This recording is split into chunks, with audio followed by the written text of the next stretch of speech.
Desde el Partido Colorado, con esto abrimos justamente la edición de hoy, se señala a Mario Riorda, académico argentino que asesora a Yamandu Orsi por una supuesta campaña de difamación contra Andrés Ojeda, y desde el Frente Amplio, recién lo escuchamos a Orsi hablando de ese tema, se, ve con mucha sospecha, podríamos decir, la presencia de Negre, este español vinculado a la ultraderecha que controla en Argentina el medio La Derecha Diario. Ese es el clima, o parte del clima, a 11 días de las elecciones nacionales. ¿Qué le parece a Eduardo Botinelli? ¿Cómo te va, Eduardo? ¿Qué tal, Martín? ¿Cómo estás? La pregunta quedó hecha. Bueno, a ver, no podemos estigmatizar la consultoría política en general, ni la internacional tampoco. De hecho, gran parte del desarrollo que se ha hecho en Uruguay en términos de profesionalización de la campaña es lo que se hace acá en Uruguay, sin dudas, pero también los aportes que vienen del exterior. Hay un proceso también de desarrollo de las tecnologías digitales que se va compensando con colaboración internacional, pero también trae las cosas negativas, ¿no? Ya lo hemos visto, no es nuevo, ya hemos visto campañas negras que se llaman, ¿no? Las campañas negativas, que involucran fake news, que involucran el armado de historias. Se habló mucho de eso durante la campaña de las internas de 2019 por la estrategia de Juan Sartori en aquel momento, tratando de ganarle la interna, sin suerte finalmente, nada menos que a Luis Lacalle Pou en el Partido Nacional. Bueno, sin dudas ese fue, un primer aviso, de tipos de campaña que podían darse, que la vemos en cualquier parte del mundo, ¿no? Es decir, no es una novedad en el mundo, sí, para el caso uruguayo.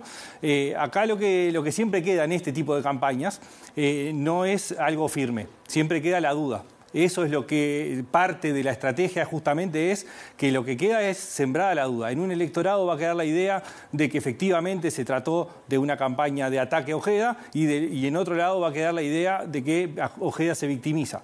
Cualquiera de las dos son estrategias que se utilizan dentro de las campañas, tanto el ataque como la victimización. Por tanto, en realidad lo que estamos es ante un escenario de dudas de parte de las campañas, y que tiene que ver, sí, con la utilización de herramientas, fundamentalmente a partir del uso de herramientas digitales, ¿no? Porque toda la denuncia pasa por lo que sucedió en el entorno digital. Y queda esa duda, ¿por qué este canal de YouTube que se denunció, se denuncia, pero ahora no existe? Entonces ya queda otra duda más, si ese canal fue creado o fue, creado para la campaña actual, o fue creado anteriormente y se utilizó para esta campaña. Y esas son las dudas que quedan, y es parte de las estrategias que se utilizan cuando la estrategia de campaña o la consultoría va más allá de un asesoramiento puntual de estrategia de campaña, claro, sino que se utiliza en la estrategia ese otro tipo de tácticas de ensuciar y de campañas falsas. Y cuando despejamos todo esto, dejamos el ruido de lado y miramos al 27 de octubre, pensando sobre todo en la competencia por las bancas en el Parlamento. ¿Qué se puede decir? ¿Qué panoramas o escenarios posibles se van dibujando, teniendo en cuenta que el Frente Amplio representa una parte muy importante del electorado, que lo mismo pasa con la suma de 4 partidos de la coalición actual de gobierno del otro lado? Y con también el dato de que hay en el medio, podríamos decir, más allá de lo ideológico, sin pertenecer a los bloques, una serie de partidos menores también con aspiraciones de meterse al Parlamento. Bueno, sí, sin dudas, tenemos 2 bloques y un área ahí que ya se expresó también en elecciones anteriores. En 2019 fue bastante claro, en 2014 ya había alguna cuestión incipiente.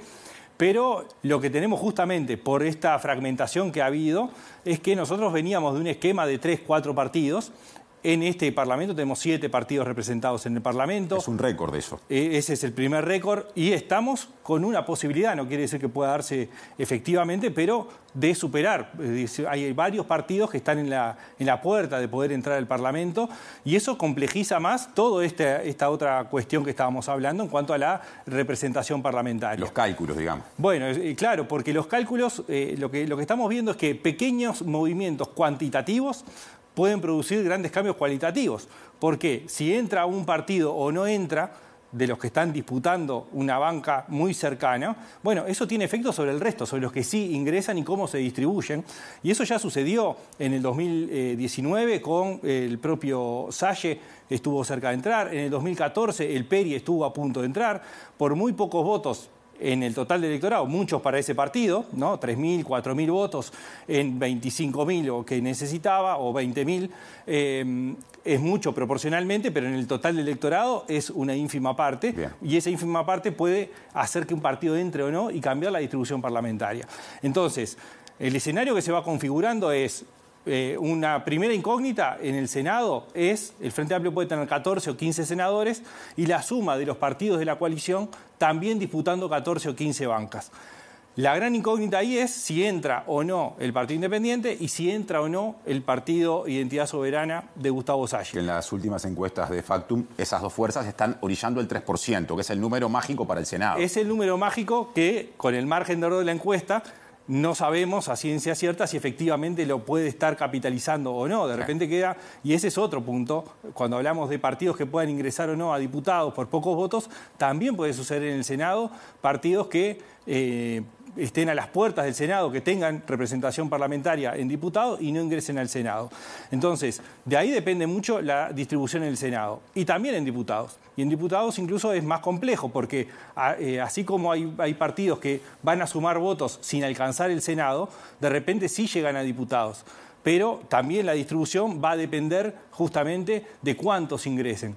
Decíamos, tenemos 7 ahora, sí. Probablemente tenemos 6 que seguro van a tener representación parlamentaria. Bueno, si hay 7 u 8, o quizás hasta 9, cambia totalmente la distribución que pueda darse en diputados.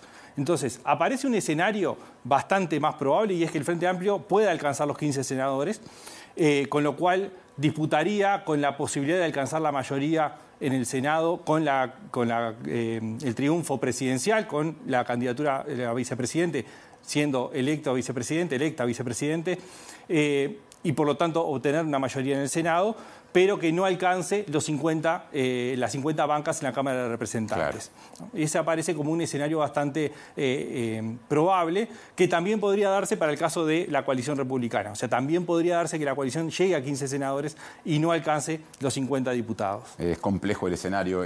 Última reflexión. Cuando pasaron las internas, fundamentalmente, de las que el Frente Amplio salió fortalecido, había, entienda Frente Amplistas, optimismo con respecto incluso a una eventual victoria en primera vuelta. ¿Es un escenario probable ese hoy? A ver, no se puede descartar. Podría darse alguna oleada muy grande de último momento, pero es el escenario más difícil. De hecho lo ha sido permanentemente. Solamente hubo una excepción. Claramente el Frente Amplio está primero en las encuestas, está en torno al 45%, pero esos 5 puntos que parecen relativamente pocos, estamos hablando de más de 100.000 personas, 125.000 personas. Es un movimiento importante. El segundo son las condiciones necesarias desde el punto de vista formal. El sistema electoral uruguayo es de los más exigentes para ganar en primera vuelta, porque supone tener más de la mitad de los votos del total de votantes, incluidos los votos en blanco y anulados. Entonces, supone tener más de la mitad de todas las personas que vayan a votar. Y lo último es que el Frente Amplio ganó una vez en primera vuelta con una serie de condiciones que le eran favorables y que la mayoría no las tiene. Primero, encarnaba una esperanza sin haber sido gobierno, es decir, todo se depositaba en una esperanza de algo que no había sido gobierno. Hoy lo es, con los pros y los contras. Por tanto, hay una atracción negativa por haber ejercido el propio gobierno. De alguna forma simbolizaba toda la esperanza, también algunos miedos, porque de hecho, como no había sido gobierno, también despertaba miedos. Había un liderazgo muy consolidado y en el mejor momento de Tabaré Vázquez como candidatura, ¿no? Es decir, también eso traccionó positivamente. Un crecimiento sostenido desde el año 71 hasta el 2004, elección tras elección, prácticamente el Frente Amplio fue creciendo sin parar, y la salida de una crisis la más profunda desde el punto de vista económico y social. Bueno, esos factores hoy no están. Es decir, el Frente Amplio está muy cerca, pero esa idea de que pudiera ganar en primera vuelta a partir de las internas, en realidad suponía una autoexigencia mucho más alta de la que efectivamente puede alcanzar. Muchas gracias, Eduardo, por la columna de hoy y hasta la próxima. Nos vemos el miércoles que viene, la última antes de las elecciones. Es cierto, es cierto. Vamos a ver.